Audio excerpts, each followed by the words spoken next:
Welcome to your community of fee-for-service financial advisors who are successfully building profitable firms that serve the next generation of clients. You'll learn from innovative advisors whose unique stories will inspire you to dream big and take action on your goals. Are you ready to live your great life and help clients live theirs? Then you're in the right place.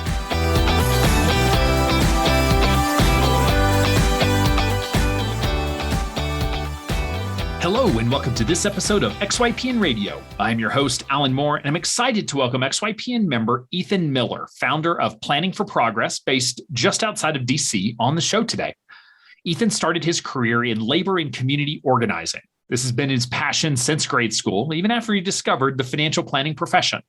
Ethan started his firm on a part-time basis while still working a full-time job for about 4 years as he slowly built up his practice, built out a service model, and ultimately got his feet under him.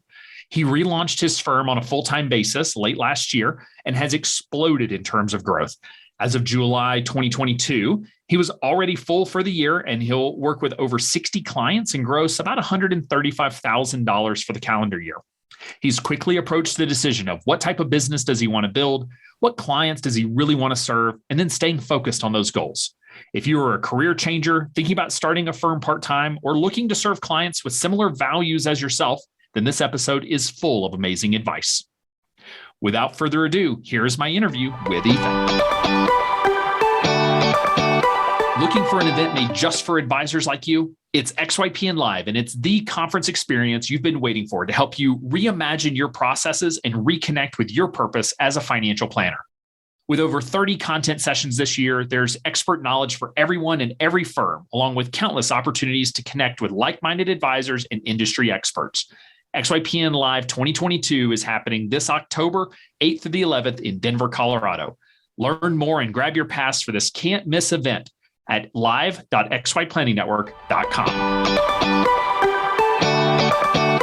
Hey, Ethan, welcome to the show. Thanks so much for being on. Yeah, of course. Thanks for having me.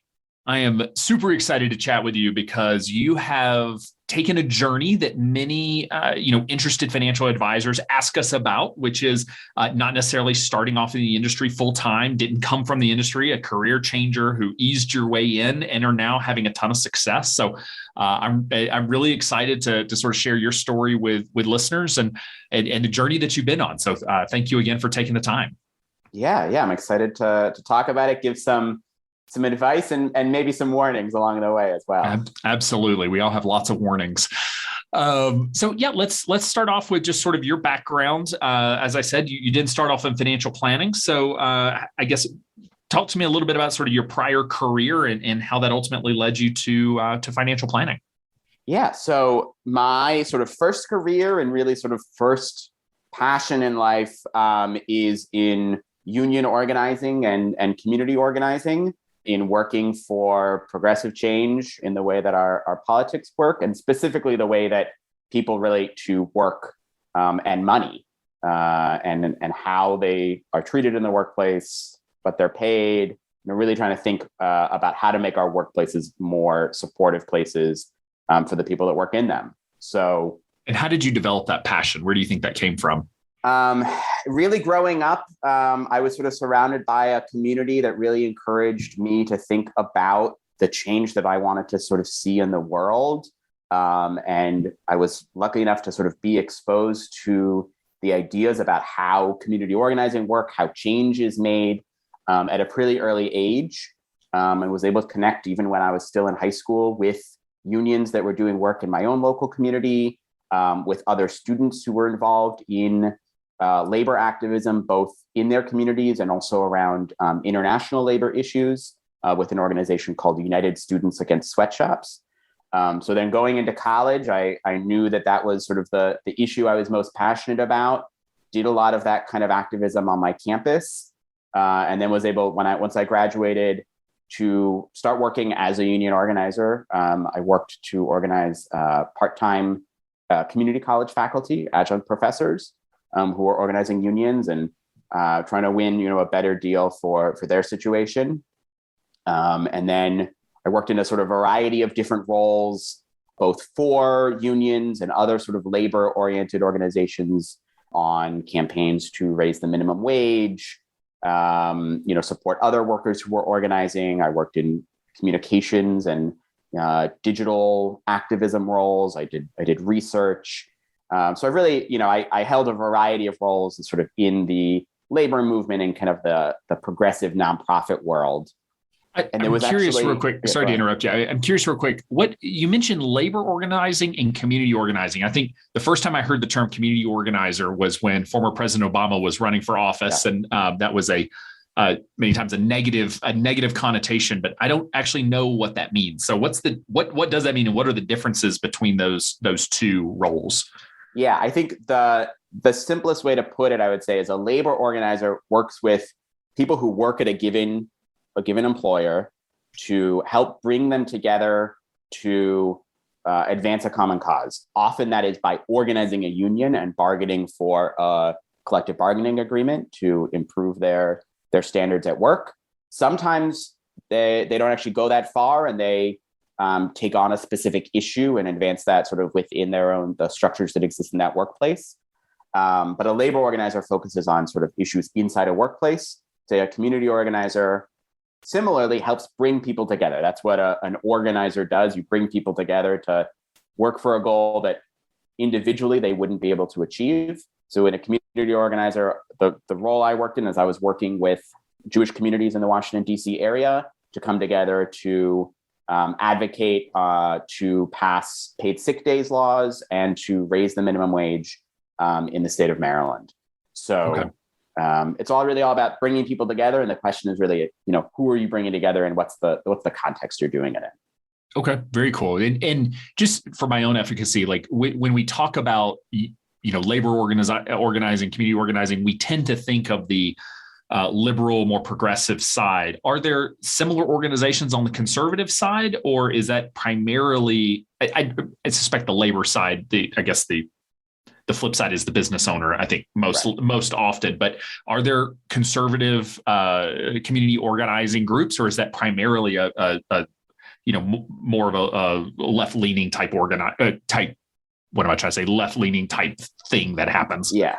I would say I'm less familiar with those kinds of organizations, but there definitely is organizing that happens, on the right side of the political spectrum in the country, whether that's organizations like, the National Federation of Independent Businesses, right, brings together small business owners to lobby for, business-friendly regulations and against things like passing paid sick days laws or raising the minimum wage. That's fair. Often, right, a political campaign has organizers who are bringing people together to knock on doors, make phone calls, make donations. And then it happens for candidates, of all sorts of different political stripes. So I think definitely the focus on building power at the individual and collective level, I think there is something that is inherently progressive about it, but certainly there are tactics that are used, at all levels of the political ideological spectrum. Okay. No, that makes sense. So you've spent the majority of your career doing labor organizing, community organizing. Sort of tell me more about the path then to getting into financial planning. Yeah. So I sort of always had, I would say since college, an interest in finances and numbers generally. In whatever organization I was a part of as a volunteer, I typically managed whatever budget we had, sort of was the kind of the numbers guy for a lot of groups. And where that kind of came to a head was actually, I was working at an organization. I was there on a temporary basis. I was sort of between full-time, long-term gigs.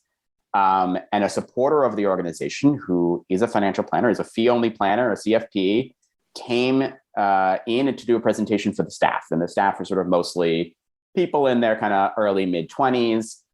So she came and did a presentation about, what are some, things to do with your money in your 20s to make sure you're set up, to be successful for the future. And sort of a light went off in my head. I said, wow, I didn't know that people could actually do this. And then it wasn't just, wealth managers or people working on Wall Street, but that there are people who, agree with me, share my political values, and they work with other people in a similar boat to, help make sure they are succeeding financially. So I met with her, and then she turned me on actually to XY Planning Network. I started meeting with some other advisors in the DC area, started learning more about what does it mean actually to be a fee-only financial planner? What does it mean to be a sort of also a solo practitioner? And I decided that this was a path I wanted to go down. I wanted to become a financial planner. So I did the CFP, coursework, did a certificate program. I took and passed the CFP exam, did the Series 65, and then kind of decided that I wasn't fully ready to make the transition 100%. I was interested, but I wasn't completely sold. And I didn't really want to go work at a sort of a larger shop that would probably be the most likely place to hire someone with no experience.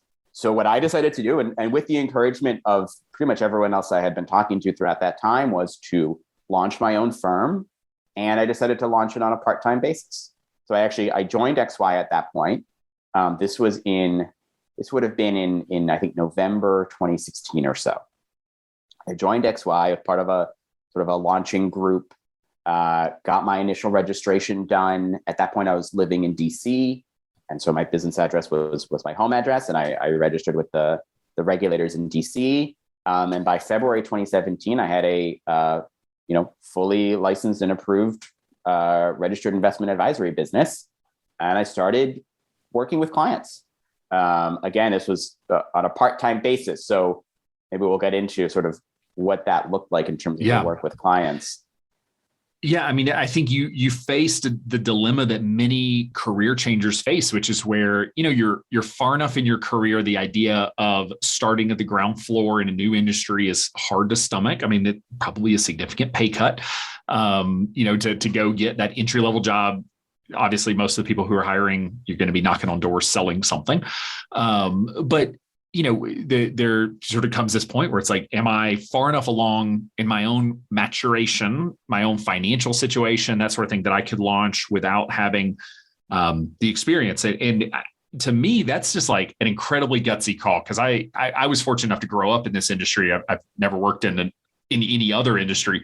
The idea of like, I remember being terrified of, and when I wrote my first financial plan, when I launched I launched my firm, but I'd done lots of plans for clients over several years working in firms. Like I can't even fathom my first plan being the first plan I ever wrote for real clients. So I guess, how did you navigate that sort of the imposter syndrome, the literal just lack of experience to really deliver value to those clients early on?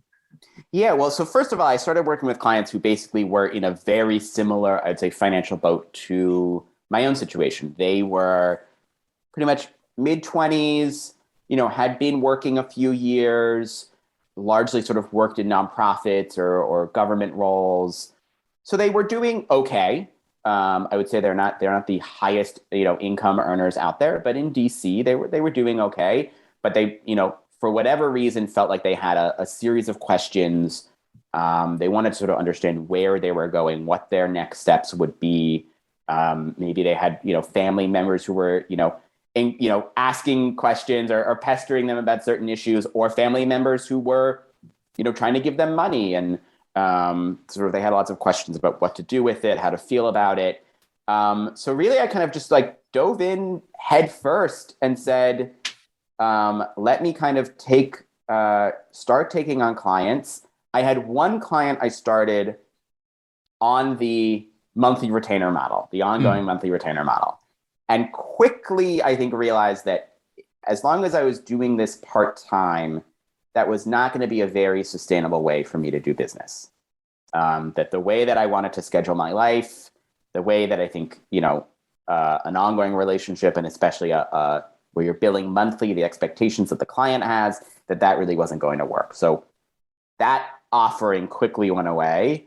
And the sort of service model that I developed was doing really sort of short-term project-based planning.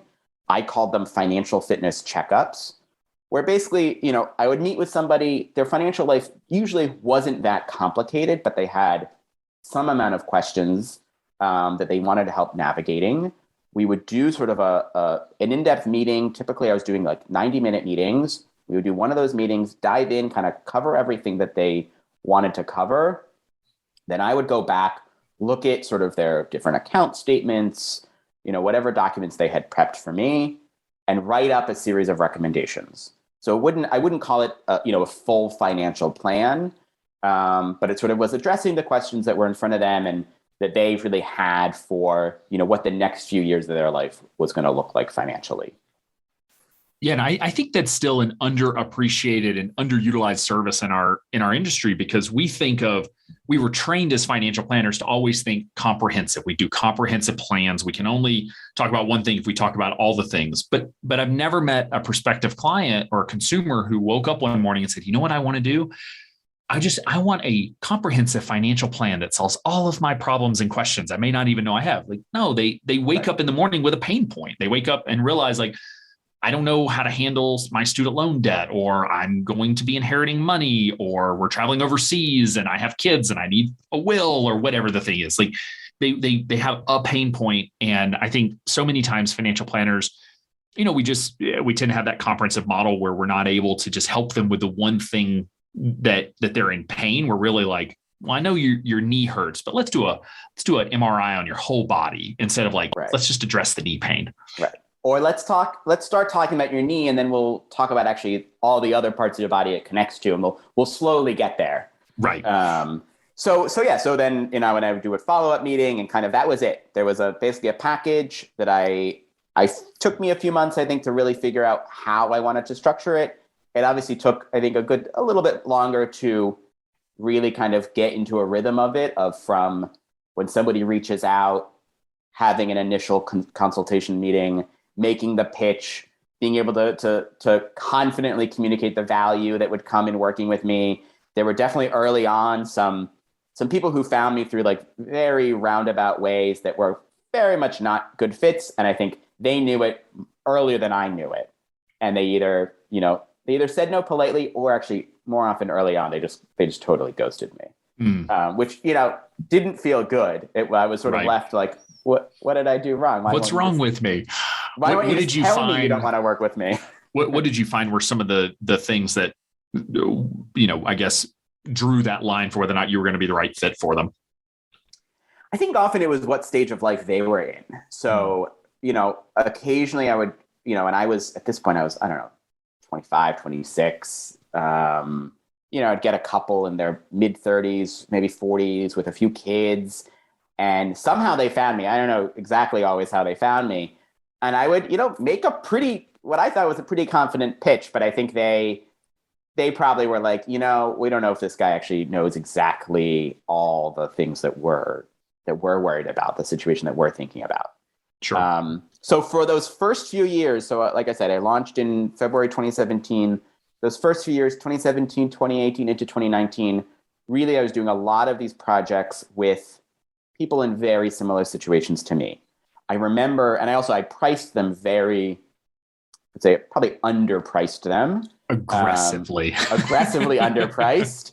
My first year, I knew going into this, I wanted to be able to price my services such that it would be accessible at a variety of income and wealth levels. That's a core value that I keep in my practice today. It's a big reason why I sort of felt like I didn't want to go work somewhere else. Like, I wanted to be able to work with people who couldn't, find help anywhere else.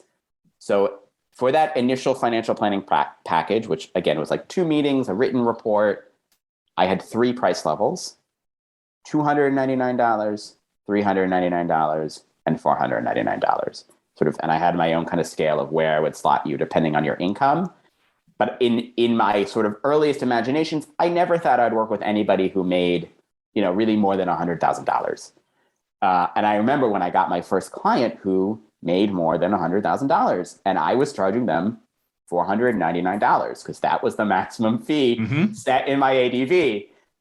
And, pretty soon after that, I said, I gotta raise my fees. And that was also, that was at least I would say 6 months into things. I had started to really find that rhythm, gain that confidence, and know that I still wanted to make sure I had a lower price offering for the people who really couldn't afford something that would be more. But I also started realizing that my clients were not going to be only people who made under $100,000 a year. So over time, things built. I think in my first year in business, I think I had maybe 10 clients that I did projects for my first year in business.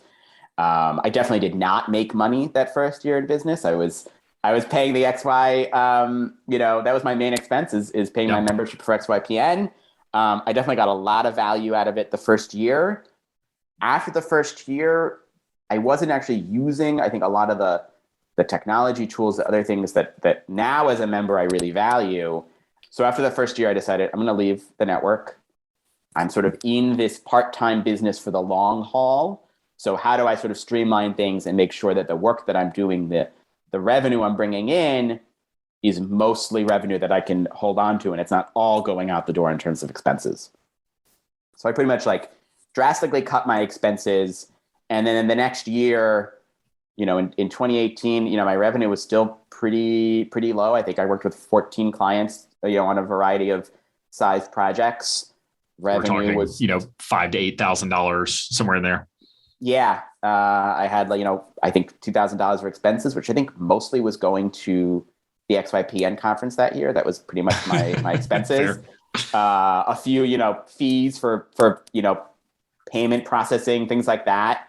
And then slowly, basically, things started to grow. 2019 and 2020, I worked with, I would say it was more like 20 or close to 30 clients in a year.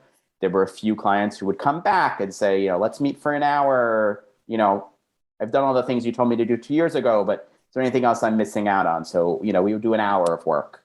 I, started to kind of grow the scope of the projects that I was doing because I was encountering prospective clients that I felt like we actually wouldn't be able to do everything we needed to do, be as comprehensive as I wanted to be in one, data gathering meeting, basically. So I expanded it to we would do 2 initial meetings, one focused more on the data and one focused more on sort of setting goals and really digging into the emotional components of things. Then I would write my report for you, and then we would have a follow-up meeting. So that was, at a slightly higher price point. So now we're getting into, I'm charging people $1,000 for a project, a little more.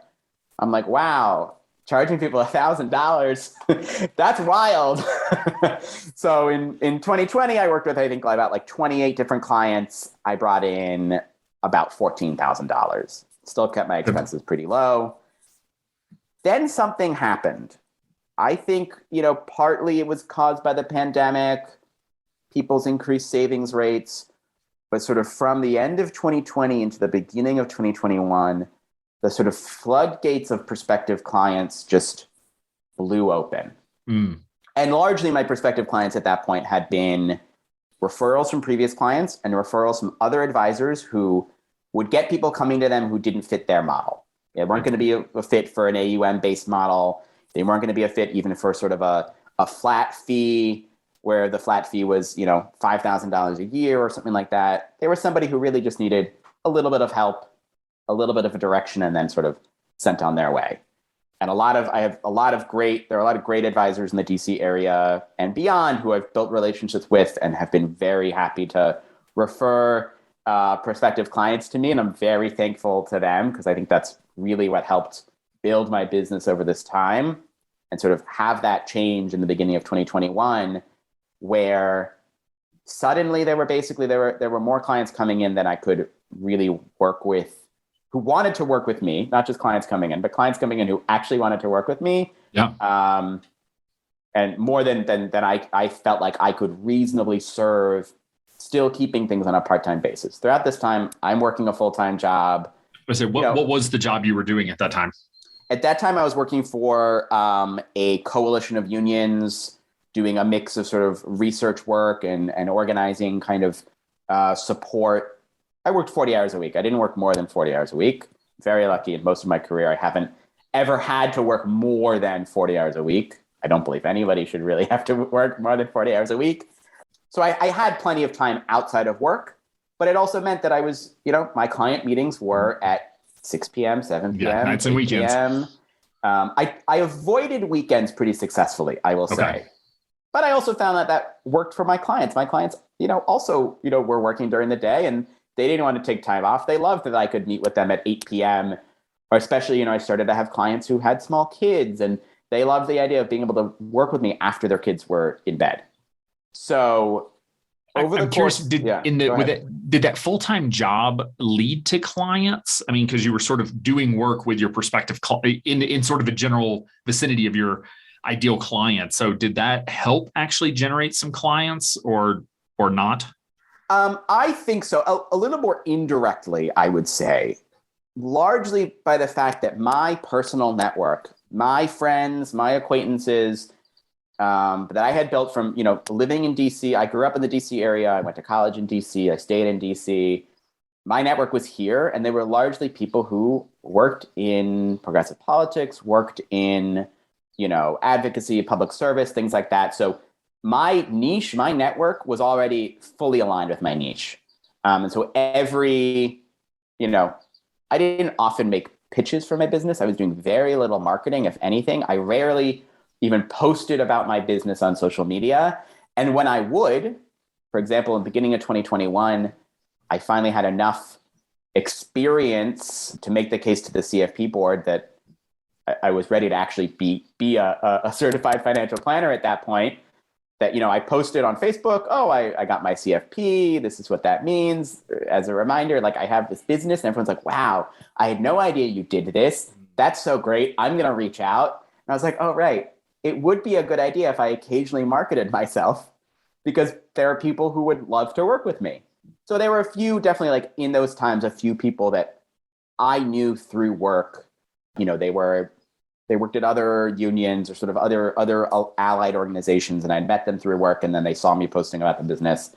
I wasn't making any sort of hard pitches by any means, and I definitely was very careful to maintain that line between this is my day job, then I go home, and then I do my business, and sort of not wanting them to cross it all, because I knew that would probably be more trouble for my day job than it would be for the business. But right. I didn't want to get in trouble at work. But there came a point sort of in the middle of 2021 where I started thinking, is there more here? I was scheduling clients months in advance when they would reach out.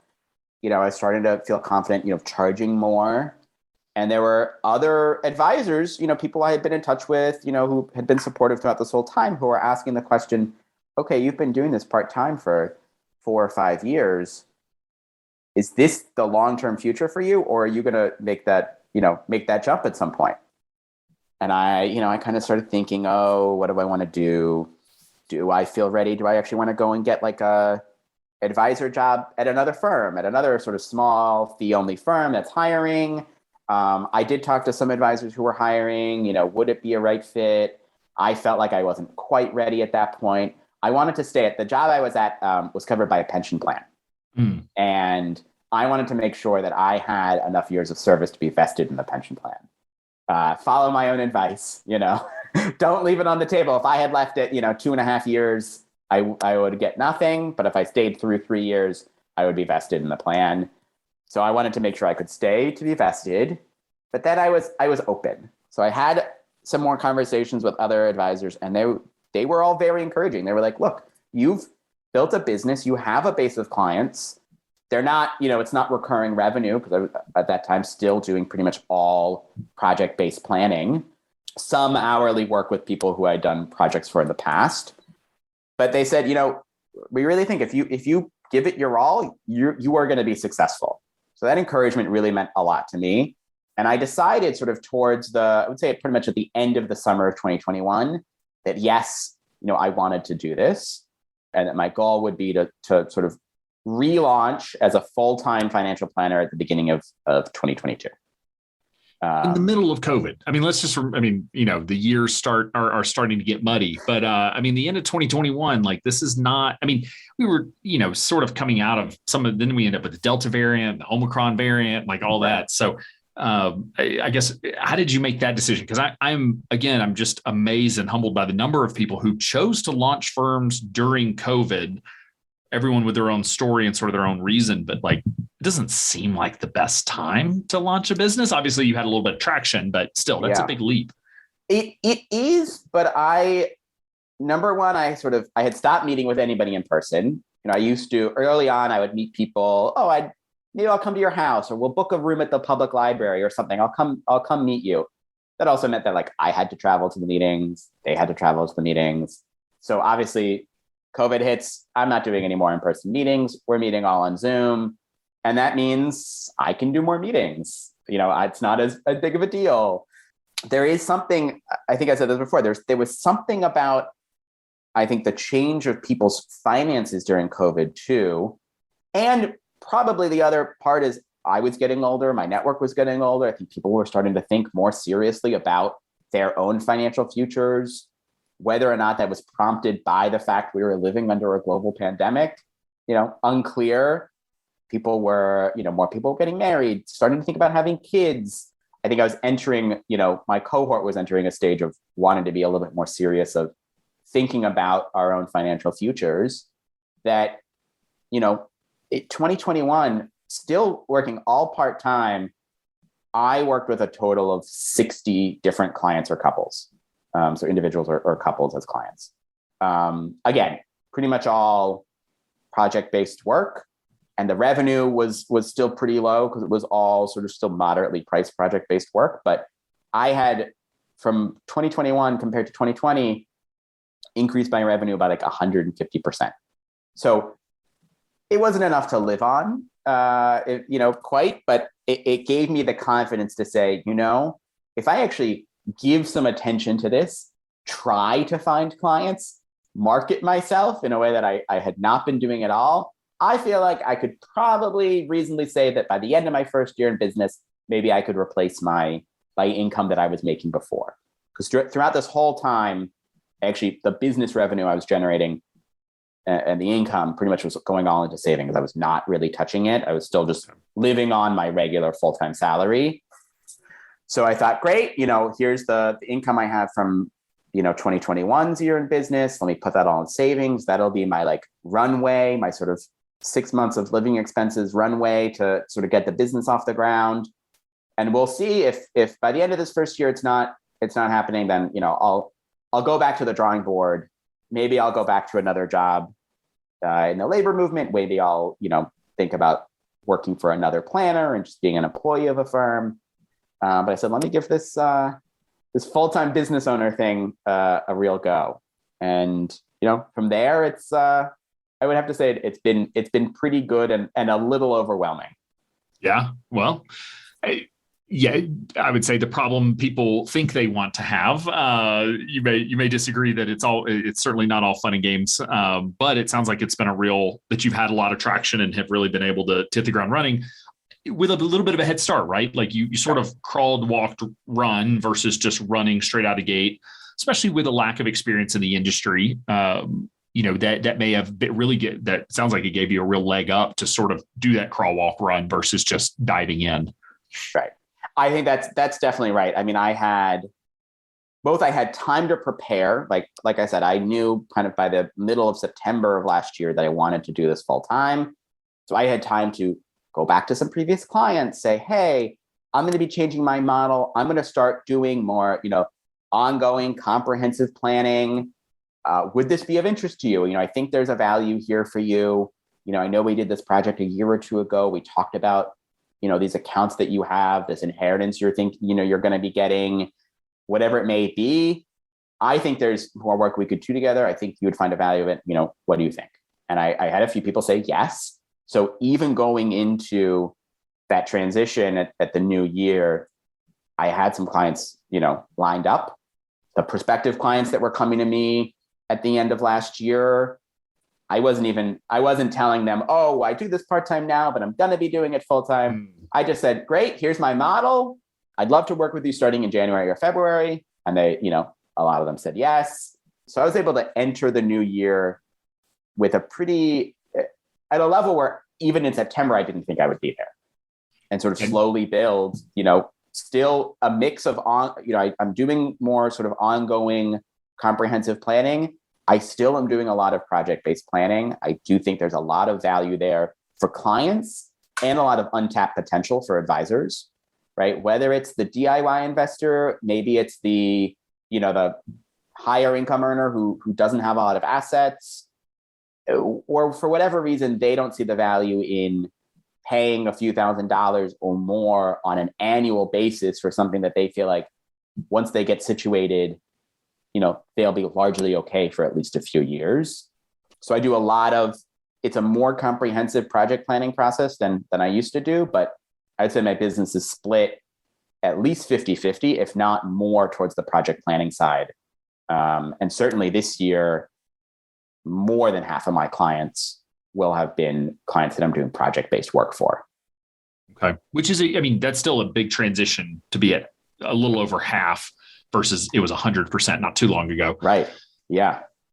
So I think it's just such an interesting transition too, where, ultimately what you're saying is either the clients that are coming in for one-time plan, they're either have a low enough complexity that they feel like they can hold over for the next year or two, which maybe they can, maybe they can't, because life happens fast. But also that they may just be DIYers or validators, as we've talked about recently on the podcast, that they're not delegators. They're not asking you to manage their whole financial life. They're coming in with a pain point. They're asking for the solve. They're going home and doing that work. They don't feel like and not everybody needs or wants ongoing financial planning, despite what we like to believe as an industry that everyone will benefit from financial planning. Not everybody is going to engage with a planner on an ongoing basis.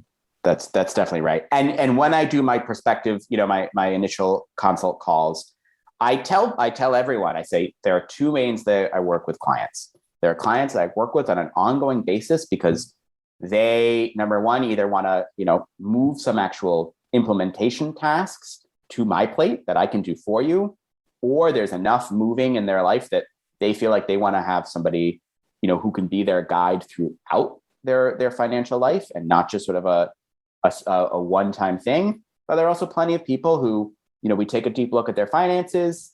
I tell you what you should be doing for the next few years.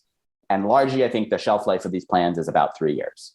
After 3 years, I do think it's worth it to come back and at least have, a checkup, if not sort of a full additional planning process. And I let them decide. I say, sometimes, it is a matter of personal preference of what you think would be best for you, what you're prepared to commit to at this point. I always leave the door open for my project planning clients. If at the end of our project plan, we've both identified ways that actually you would really benefit from ongoing planning, I'll share that with them. I tell them at the beginning that, they can decide to start with a project plan and then move into comprehensive planning. I have actually next week, my first meeting with, I think we're actually really my first clients who have done that transition. They came in for a project. We really identified a lot of ways that they would benefit from ongoing planning. And they said, great, we agree. So now they're going to be ongoing comprehensive planning clients. So, I think there's really, like I said, a lot of value. There's so many advisors and for many good reasons who what they do is ongoing comprehensive planning, whether they bill on AUM or they bill as sort of a flat fee or a calculated fee. They only work with people on an ongoing basis. And what that basically means is there's plenty of people who are looking for an advisor who will work with them in a slightly different way. Or they feel like they don't have the money to, only rich people work with an advisor on an ongoing basis. Sure. Even if actually they could afford to work with somebody on an ongoing basis, depending on the pricing structure. There's something internalized that like, oh, I don't have enough money for that. It's not worth it. Even if they actually would get the value out of it, there's something that's leading them to let me just kind of get an assessment and then I'll be good. No, it makes sense. It can be a bit of a status symbol or culturally, that's a thing for only the wealthy. Right. So given that you're just over a year, no, not even a year in full time, 7 months, 7 months, several years part-time and now in full-time, what is your sort of expected revenue for this year? Yeah. So my projected revenue for this year, and I'll say that I also just recently decided that I'm done booking clients for 2022.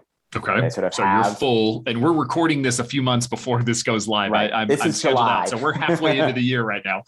Right. We're talking in July, and I recently decided that I'm sort of done booking for the year. By the end of the year, I will have worked with a little over 70 clients, individuals and couples. And I'm projecting that my revenue at the end of the year will be about $135,000. Okay. It's a heck of a first full-time year. It is. And it's more than I ever thought I would be doing. My goal going into this was, can I replace my income in the first year from my job, which previously was paying me about $75,000 a year. So I would say I've blown my own expectations out of the water, and it's a little bit unnerving. Honestly, it's like, oh, this is not quite what I expected. in all good ways, but in a way that I struggle to think about both like how long of a wait list do I want to have? Mm-hmm. And I don't treat it like a wait list. I say, great, let's actually put a date on the calendar now for January of 2023. And if you want it, like if you want to do this, if you're okay waiting, and if you're not okay, I fully understand. But if you want to do it, let's just actually put that time in the calendar now. Let's reserve it, because otherwise, if you say, "Oh, I'll email you back in another few months," that's just going to push it out, further from there. So I struggle with that. I struggle also with the idea that, I talk to plenty of advisors and they say, "Wow, you're full. You've got a wait list. You know what you have to do? Raise your fees." Raise your fees.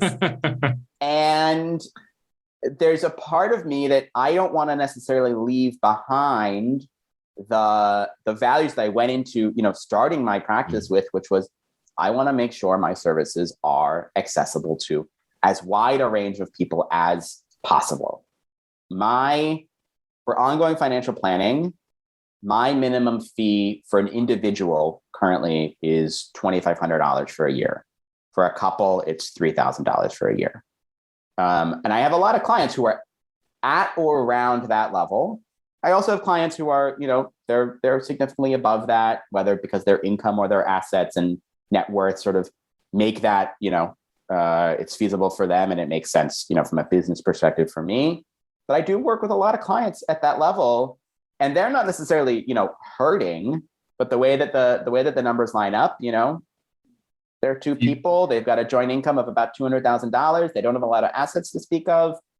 And it doesn't really make sense to charge them much more than $3,000. Right. If you go to 5,000, you risk losing those clients. I mean, I love that you're sharing this, because you are facing down the dilemma that so many advisors face, and that is, especially with the XYPN community. I rarely meet advisors in our community that are like, I got into this business to make tons of money. I'm just going to rake in the cash. Right. They got in this business to help people. And what you realize is that at a lower price point, you can help more people, but there's just a limit to how many people you can help. And then it becomes this, okay, how much money do you want to make? And how are you going to impact the world? And you sort of end up with, you have multiple choices. I mean, option one is you keep your fees where you're at. You work with the clients that you're working with, and that's sort of that. I mean, you're getting to a point where you could sort of hit a ceiling, do fewer projects, a few more ongoing clients, but income sort of hits a ceiling. But you sort of grow with your clients and you, I don't want to say coast, but it's a little bit of a coast. Another option is you raise your fees, and I guess you could do one of a couple of things. You could go out and find the next young Ethan and say, hey, I will send you as many clients as you need. So, obviously they're going to need to have similar values and be interested in working with similar clients, but you can feed another firm. You could still hold some hours for pro bono, or you start to grow, you start to hire advisors. They take on the smaller fee clients. You take on larger fee clients. And I'm here to tell you, there's no right answer. Right. I wish there was. I wish it was it's very simple. Just make more money and donate money to foundations for financial planning and give away free plans through that program. Right. I wish it was that easy. That's an option, but it's not. And so I'm curious, do you have an inkling where you're headed, or you're really trying to decide right now sort of what those next steps are going to be for you? I have some ideas. I don't think I want to grow my practice in terms of the number of people involved in delivering financial advice. I think maybe there's a world where I, hire a, part-time virtual assistant or some other sort of help on the back end. But as far as client-facing work, I don't really want to be in the business of building a business and being an employer, for lack of a better phrase. Sure. It's just, I think it's not it's not what I'm built to do. I do think that I will probably eventually slowly, raise my fees and probably do a little less project-based work. I think there's definitely an opening for, and if you're listening to this podcast and you think, this is me, I'm growing my practice, I'm values aligned, I want to be working with, young progressives who are, just trying to navigate, the ups and downs of late stage capitalism, shoot me a note. I'm sure I have plenty of prospective clients to send to you. So there's definitely, something there. I do want to keep, I think, some amount of slots open for the lower priced projects, the smaller projects, those, I still do some of those, like, just 1 or 2 meetings for the people who really, they don't need a more comprehensive approach.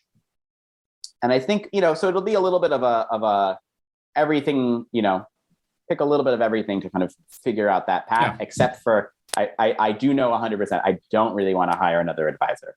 I just don't think that's my path.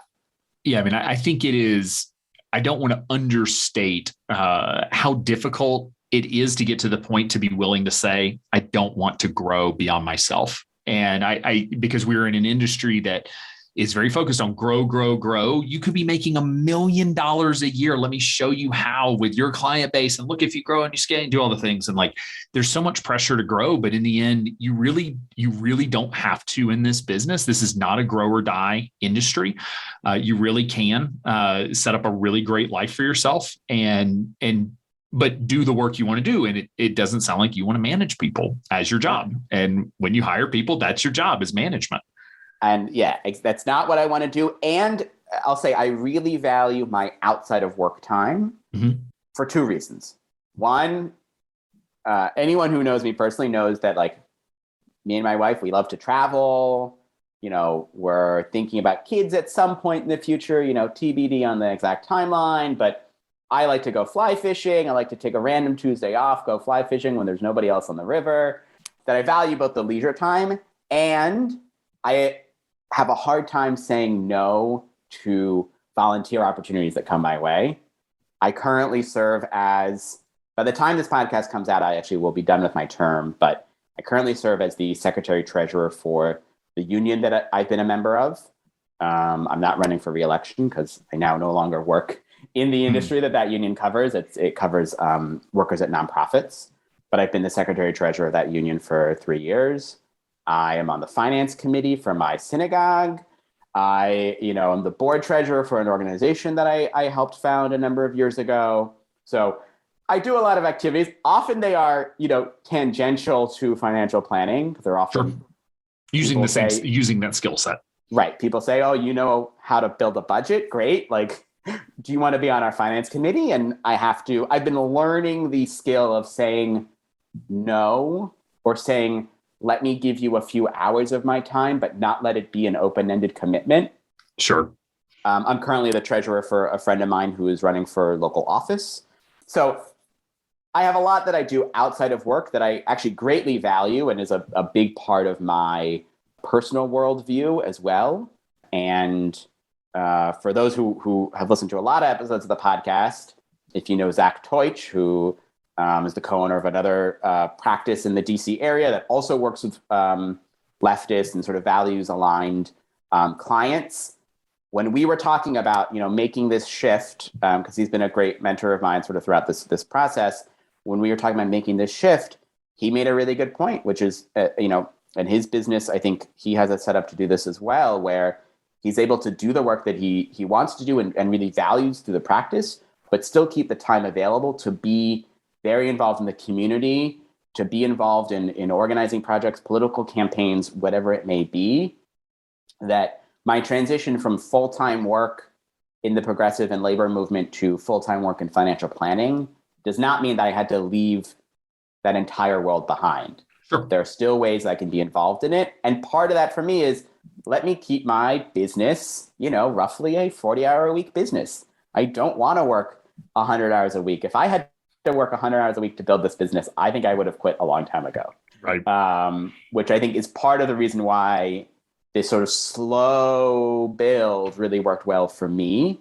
If you're the type of person that likes to see results quickly, that might not be right for you, right? Maybe you're the type of person that should go out and go all in and spend, a lot of time over a relatively shorter, period of 1 year to try to build a business before you sort of make a call. But for me, I said, great, I actually I don't need to rely on this income for a few years. Let me do it slowly and sort of stay involved in the things I want to be involved in. Because that brings a lot of value to my life. And I know that, I find a lot of value in financial planning. I love being able to work with clients, help them really navigate those personal issues. But I know I'm not changing the world by working with 70 clients. The impact is still relatively limited. I would disagree. You're having, you can have a big impact on a few people or a small impact on a lot of people. Yes. And you're having a very big impact on fewer people, but that's still, I tell our team all the time, like in the end, I think all of our goal is that we can look back and believe that we made some small positive dent in the universe. And you're doing that with your client base. Yeah. And I will say that part of my goal also with my clients is to help them identify and work towards what their own priorities are in terms of how to bring their values to life. Whether that is, and I like to say this, sort of there are three ways that your values and your finances intersect. There's the one, and they sort of range from the impact they have on the world and the type of the amount of time and effort it takes to actually make those changes. So the one that I think is most frequently talked about among financial planners is socially responsible investing, right? Being in ESG funds, moving your money from maybe it's a regular index fund to a social index fund, things like that, which is all well and good. I do that kind of investing with a lot of my clients, but I think anyone with a real, with a realistic view of how those things work knows that the individual impact is very limited. That ExxonMobil doesn't really care if you have, some shares of the company in your mutual funds and your 401k. We're all small potatoes compared to what they're really looking for, but it still is important for a lot of my clients. It's something that we talk about, and it's a relatively easy change to make for a lot of people. So that's sort of the first way, sort of what you're invested in, maybe what bank, where you're banking. Are you at a local community bank or a credit union versus a big, national bank? What does your bank do with your deposits? Things like that. So that's the first thing that, the ways that, my clients can sort of bring their values and their finances together. The second is how they spend their money, and often both by sort of consumer choices. Are they buying organic, or are they supporting companies that have good labor practices? I like to really focus actually on spending money, on also how they're donating money.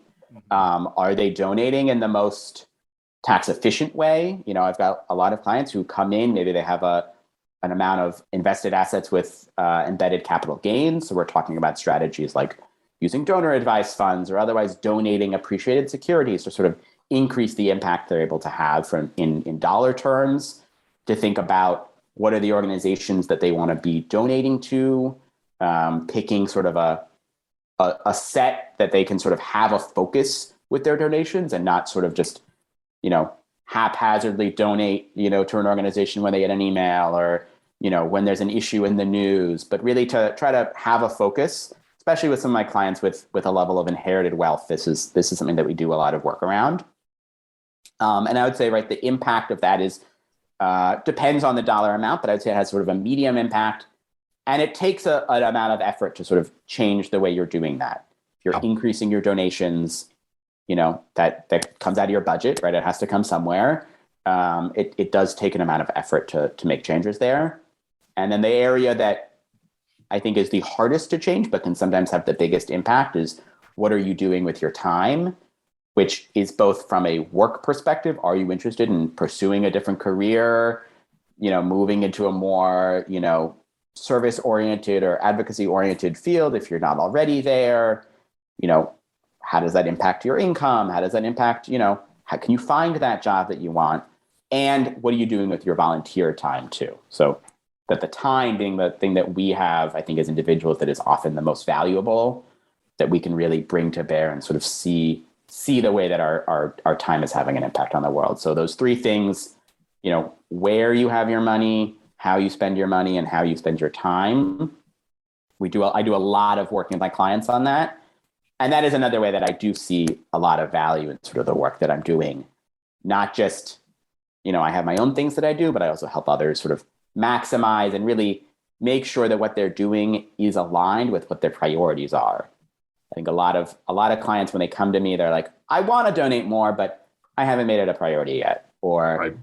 I'd love to shift the way, shift my spending. I'm spending a lot on, takeout and delivery. And I, really want to be spending it on experiences and donations and whatever else. And so, there's an amount of work to be done there that around like actually having those priorities be reflected in their financial lives, which, is often a lot, it's easier said than done in most circumstances. So one final topic I want to cover before we wrap up is in some of the notes that I had in our conversations was about the workshops that you've done for employers and that sort of thing. Can you talk about that and how that has generated some clients for you? Because it sounds like that has been like a sort of a core part of your long-term marketing strategy. Yeah, definitely. And it's both a marketing strategy and a way for me to sort of be able to bring value to more people, thinking about, that struggle of, reaching potentially a limit in capacity. How do you continue to work with more people, doing this sort of one-to-many educational programs? So going into this year, I knew that I wanted to have a little bit more of an active marketing plan.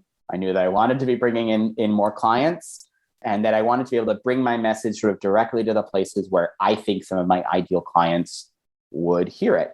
So that isn't, I'm not running Facebook ads. I'm not cold calling anybody. I know that those strategies are very time intensive and money intensive, and often like very low return for the investment. So what I decided to do is try to, be able to do, my initial goal was to be able to do one type of educational workshop a month. I sort of backed off on that goal a little bit, both from my own time and capacity, and actually it takes a lot of work to identify and set up these opportunities.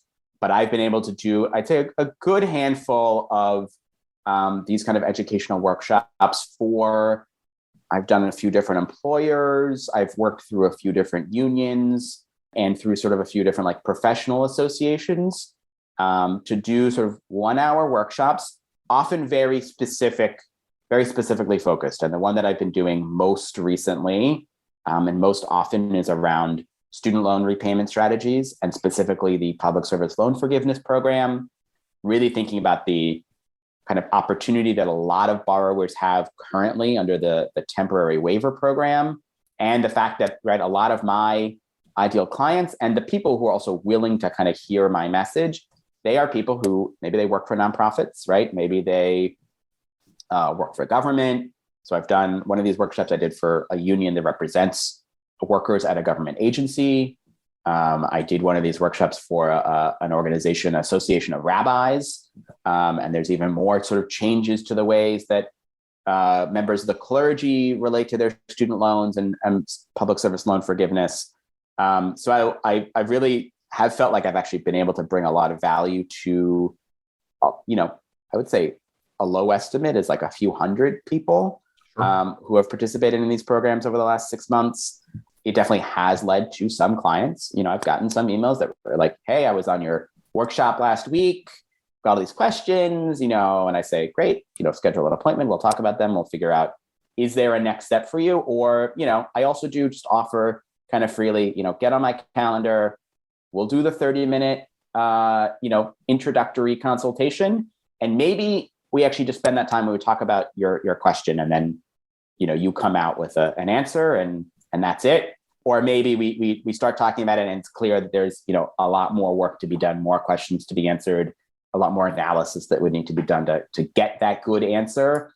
And I don't feel, confident giving you advice without, more information about your situation. And so in that situation, often that leads to, a project or, sometimes some ongoing clients too. So it's been, great. I mean, I enjoy doing the workshops at this point especially for the student loan workshops. I kind of have a presentation that I do. I adapt it to make sure it's, specifically relevant for my audience, but I wouldn't say it doesn't take a lot of prep ahead of time. I sort of have built that workshop. After October, after the waiver program ends, I'll have to go back to the drawing board, probably with that presentation, but it's been, I find a lot of satisfaction in being able to do the workshop, even if it didn't result in any clients. Sure. As a way to, And that's marketing anyway, which is like right. Not everything's going to just drum up a bunch of clients all at once, but also to your point, it is a way to be able to give back and, maybe give yourself some freedom to raise prices or do fewer, the one-time project plans and that sort of thing, because you are still able to reach them in some way. So. Yeah, definitely. And it's, like I said, I think it's been valuable for myself personally and for the business. For sure. All right, man. Well, as we're wrapping up, I'll ask you the final question, which is if there's one piece of advice that you wish you could go back and give your younger self, what do you think that piece of advice would be? I think I would probably tell my younger self to spend more time on the business earlier. I think in my first few years said, you know what, the business I get, and the business I don't get, it's fine. And I think I probably could have reached this point maybe a little earlier if I had spent some more time and put a little bit more effort into things. I don't regret the path I've taken. I actually love the fact I've been able to sort of slowly build, and I definitely learned a lot along the way. But, could I have been here a little sooner? Maybe. Or maybe I would have, gone down a different path. Maybe I would have decided to go work for another firm, and I would have been happy with that too. And, obviously the sky's the limit in terms of what could have happened if I had done things a little differently. But I think that would be the advice I would give myself. Awesome.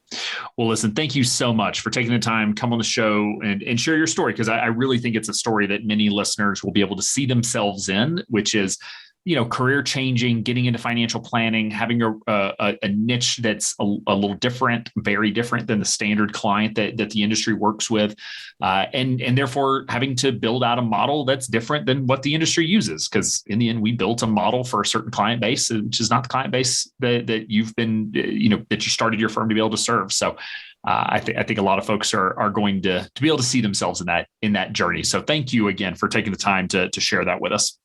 Yeah, thank you. And I hope folks listening to this, if you're at the XYPN conference in October, I hope I can see you there.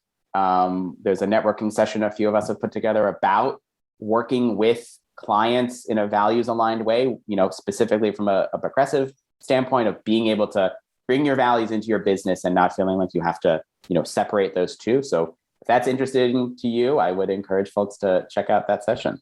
Absolutely. Come on out. All right. Thanks again. All right. Thank you. Looking for an event made just for advisors like you? It's XYPN Live, and it's the conference experience you've been waiting for to help you reimagine your processes and reconnect with your purpose as a financial planner. With over 30 content sessions this year, there's expert knowledge for everyone and every firm, along with countless opportunities to connect with like-minded advisors and industry experts. XYPN Live 2022 is happening this October 8th through the 11th in Denver, Colorado. Learn more and grab your pass for this can't-miss event at live.xyplanningnetwork.com. Also, be sure to go to xyplanningnetwork.com/VIP to join our private Facebook group for fee-for-service advisors. It's the community you've been looking for that's there to provide support no matter where you are in your journey. Best of all, it's free. Again, that's xyplanningnetwork.com/VIP. Thanks for listening to XYPN Radio. If you enjoyed the show, please be sure to leave a review that will help grow the movement of fee-for-service advisors, serving next-gen clients and building the firms of their dreams. That's all for today's episode. Until next time.